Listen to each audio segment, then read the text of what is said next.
What is up, y'all? This is JT.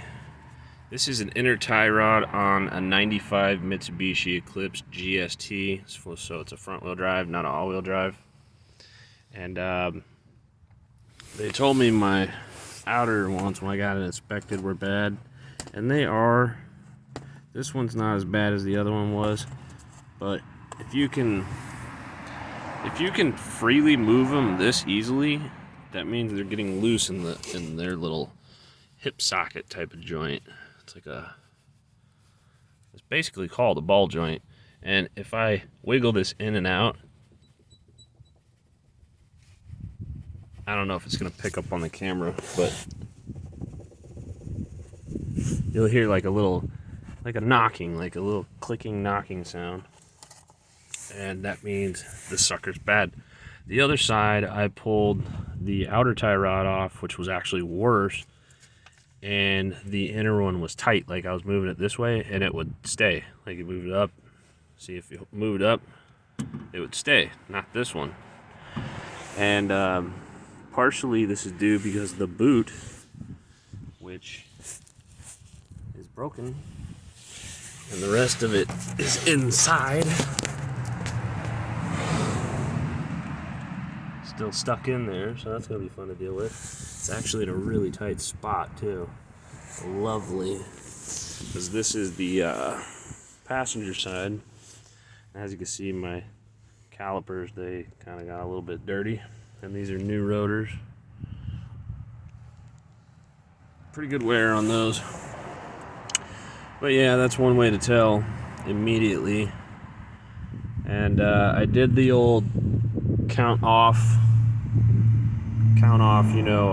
how many times to turn this off. But if the parts are completely different, which they probably are, I don't know how well that's going to do, so I'm probably going to have an alignment. And we'll have to figure that out down the road. But I just thought I'd let you know that this is kind of how you tell they're bad. When they're tight, they're tight. But as you can see, the grease is pretty much non-existent. And that's usually what leads to a failure, is when you have a boot failure like that. Then dirt and debris can get in there, and what it does is it wears it out, and then the grease also gets hot and melts out of that.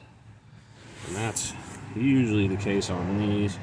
You see the boot's torn. I didn't even use a pickle fork. I don't do them that way. I just put the castle nut on backwards and I hammer them out. And you can almost always tell when they're bad because they'll free spin when you try to turn the nut. That's how you know, oh, that's bad. So then you got to squish it back onto the interference fit a little bit just to get the nut back off. But anyways, I got to bust out my rented tool that I got from O'Reilly's.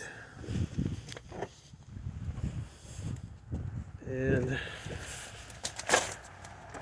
see about getting that sucker off. They use EverTough. I think I've used this exact same one before on my aunt's car, and it worked pretty well. They do have a torque rating. I'm not sure what the torque rating is. I think it was like around 65. But I'm just going to use my impact in first gear and just kind of snug it on there really good. Never had any issues with that. You got to go through all these little pieces and find the right one. I don't know. That's all I wanted to show you, is just how to kind of tell how those are bad, or how to tell when they are bad. My struts, you can see that my struts are actually leaking, and they're starting to squeak and go bad because there's a seal up at the top and here where the actual rod squishes down into, and I believe the seal's gone bad on that. So usually you just get new ones. But thanks for watching. If you have any questions, leave them in the comments. Got to get this done.